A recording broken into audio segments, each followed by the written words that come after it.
9-year-old Barnaby Domigan was playing in his family's backyard in Christchurch, New Zealand, when he noticed something weird in a nearby river. He grabbed a stick, fished that weird thing out, and discovered that it was a dead earthworm. What's so strange about that? It's the fact that the length of this worm reached 3 feet. The boy took a picture of his discovery and put the worm back into the water. And when he returned to take another look at it, the earthworm was gone. The disappeared specimen made it nearly impossible to figure out what the hell it was. But Steve and I did some research and figured out what kind of giant worms we might be talking about. Thankfully, it's not a Schihulid, aka a sandworm. Most likely, we're talking about a giant Gippsland earthworm from Australia, or some of its close relatives. The first mention of these earthworms dates back to the 1870s, and at first people actually thought they'd stumbled upon another snake. Well, you can understand them, there are enough snakes in Australia, but that time it was just a very large earthworm. I wouldn't even be surprised if people saw how that earthworm and the anaconda clashed, and the anaconda was the one who decided to back away. The average body length of such a worm is 2.6 feet, though some individuals can grow to 10 feet. Keep in mind, we're still talking about an earthworm. Its body diameter is approximately 0.8 inches, though the earthworm can contract and expand when needed, which makes it even bigger. In general, the growth rate of a giant Gippsland earthworm is not too big. It's estimated that the worm needs 4.5 years to reach adulthood after birth. They live in complex systems of underground burrows without getting out to the surface. The worms feed on roots and soil organic matter. Sometimes, probably when they want something delicious, giant Gippsland earthworms can grab a plant from the surface, poking their heads out. And although these are really large creatures, we can't yet study them properly. First, as I said, they live underground almost all the time, and second, giant Gippsland earthworms are very fragile. They lack the ability to recover from even the slightest wounds, and literally anything can harm this worm, even vibration. While people on the surface just plow the soil, somewhere below the surface, the worms get critical damage. They also breathe through their skin, so they can be poisoned too easily at first exposure to chemicals in the ground. In addition, and this seemed especially weird to me, the skin of giant Gippsland earthworms can simply burst if you try to pick it up. Even just digging up these creatures is difficult, because while you're doing so, you can accidentally destroy the burrow and kill the worm. As you already realized, literally anything can kill this worm, perhaps even breathing too close to it. If you somehow manage to get the worm out of the ground intact, it'll not live long enough to give you time to properly study it. Scientists tried, but all the time the worms died within a couple of weeks, and this was the best case scenario. How to study this fragile species is completely unclear. But while we were looking for the info for this video, Steve came across one very funny fact. These worms are not only huge, but also very loud. Do you hear this gurgling? Let's listen to it again. Yes, this sound is made by the giant Gippsland earthworm. The thing is, their burrows are very moist, almost entirely so, and the worms crawl very quickly. This is where the sucking or gurgling sound comes from. Luckily, they don't make it with their mouth. This would be really scary. However, you know what scares me? Well, or at least makes me feel uncomfortable? Sometimes ordinary earthworms also grow to incredible sizes. Meet Dave, the biggest earthworm ever found in the UK. It was 16 inches long and its weight reached 1 ounce. That's almost 5 times the weight of the average earthworm. It's hard to say when Dave was born or figure out if his life was especially hard, but the area where he lived was full of badgers, moles, hedgehogs, and foxes. In short, there were definitely dangers in Dave's life. But they didn't stop the earthworm from reaching an impressive size. So yeah, he was a pretty tough guy. And after his death, he ended up in the Natural History Museum. Now imagine you're a Taiwanese fisherman. You have an ordinary life, go about your usual business until one day you find a giant, bright green worm that looks like spilled jelly. This jelly crawls and waggles what looks like a pink tongue. You, of course, are really surprised, so you film the worm on video, post it on the web, and the internet just goes wild. This is what happened in 2015, and many people who saw the video with the worm were actually scared. Turns out they had a good reason to, because that green worm, which is a subtype of ribbon worm, is like a python in the world of small and creeping creatures. Well, it's not exactly small. It can grow up to 6.5 feet. This worm is absolutely harmless to humans and lives in coastal waters where it hunts, but it does it in a rather peculiar way.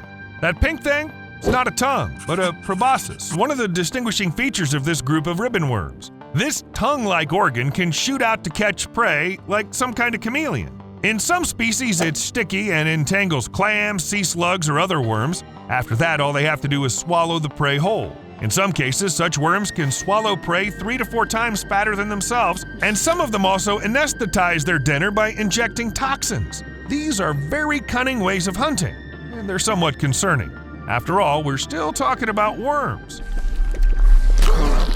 Actually, when you give worms a closer look, you find that they're much more interesting than they seem at first glance.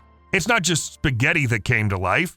Did you know that the longest animal on the planet is not a whale, but a worm? Bootlace worm can reach 180 feet, although usually, of course, it's much smaller. However, the longest bootlace worms beat both the blue whale and the Portuguese man-o-war, which can be up to roughly 98 feet long. The bootlace worm is listed in the Guinness World Records as the longest known animal. See this clot that looks like a lump of noodles? Actually, that's a single worm, which conveniently lay down on itself. I guess when you're so long, it becomes difficult to find a good place to rest. But this worm is not just the longest. The mucus on its skin contains toxins that paralyze invertebrates, mainly crabs and cockroaches. The bootlace worms then kill their prey by releasing venomous threads from their proboscis. Well, if there's nothing to eat, then these worms can eat their own bodies and then regrow the consumed parts. These are truly unique creatures. So what's next, Steve? You gonna tell me, I don't know, that worms make milk?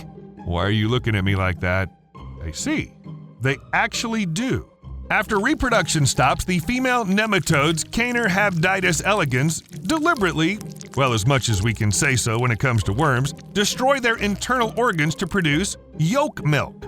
This milk pools around the dying nematodes and nourishes the offspring. Just think about it. That's worm milk from recycled internal organs. Isn't nature wonderful?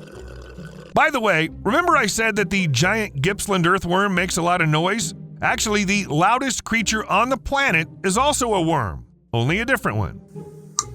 The marine worm Leocritides chemororum lives inside sponges off the coast of Japan at depths of over 330 feet. And it can produce a popping sound that reaches around 157 decibels. If this figure doesn't mean anything to you, let me explain. Human hearing starts to get uncomfortable around 110 decibels, while 130 decibels is our threshold. Anything louder simply hurts us. A lion can roar as loud as 114 decibels, but the worm is still louder. If you take into account that it's only 1.1 inches long, then everything becomes even more impressive.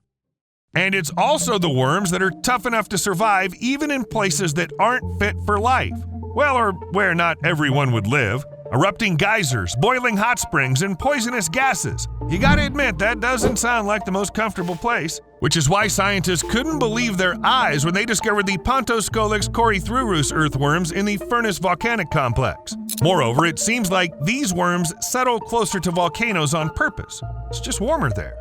The soil's hot, acidic, low in oxygen and high in carbon dioxide, as well as in large amounts of toxic substances like arsenic. All this would kill any other worm, but these ones are feeling just fine. Just like the so-called ice worms which live in the snow. I already mentioned them in one of the previous videos. These distant relatives of earthworms survive in layers of icy water amidst snow and ice, thriving at water's freezing point. This would be impossible for most creatures, especially those who are cold-blooded or not sufficiently insulated from the external cold. In short, that's not a place for bald animals without any protection from adverse environmental conditions. So how do these worms survive in the cold? In layman's terms, unlike other animals, ice worms increase the amount of energy in their bodies in cold weather. It's completely unclear how the worms got this ability. Perhaps they stole it from mushrooms. And I'm being completely serious now. And then the worms must have thought, where else can we go? And descended into the mouth of a deep-sea volcano.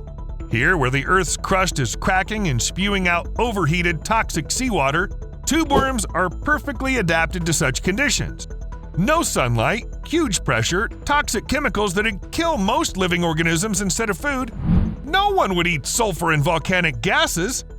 I'm not sure you can actually eat them in the first place.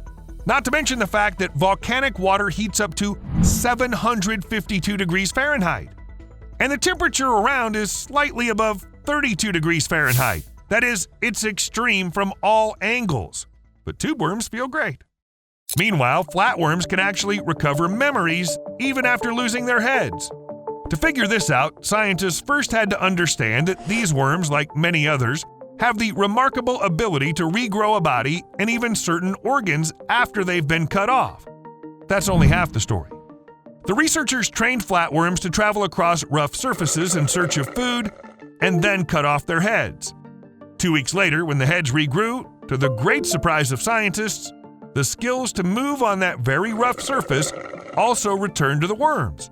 That is, they literally remembered the information that was stored in their heads, which were cut off. In the 50s, they did another experiment and found out an even stranger thing.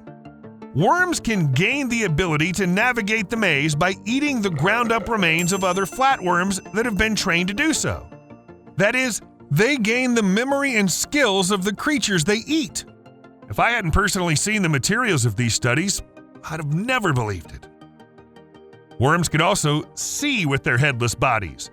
Planarians actually have 2 eyes that connect to a centralized bundle of ganglia in their heads. This bundle works like a brain, and the eyes are sensitive to UV light because there's nothing else for planarians to look at. However, it turns out that these tiny worms don't actually need eyes that much, or the brain when it comes to detecting light. When the researchers cut off the heads of the planarians, the worms were still able to sense ultraviolet light through light-sensitive cells in the body. Can you see with your back? Me neither, but planarians can. However, of all the scientific articles dedicated to worms, I was most struck by the study on zombie worms. Yes, they actually exist, and they feed on whale bones, making them look like Swiss cheese. But these worms don't have mouth parts with which they could make the holes, so how do they do it? The study showed that worms don't gnaw, but dissolve bones. The skin of worms produces a special acid that can dissolve bone tissue, but they don't have a digestive system, so it's not clear what the worms end up doing with the resulting collagen and other beneficial substances.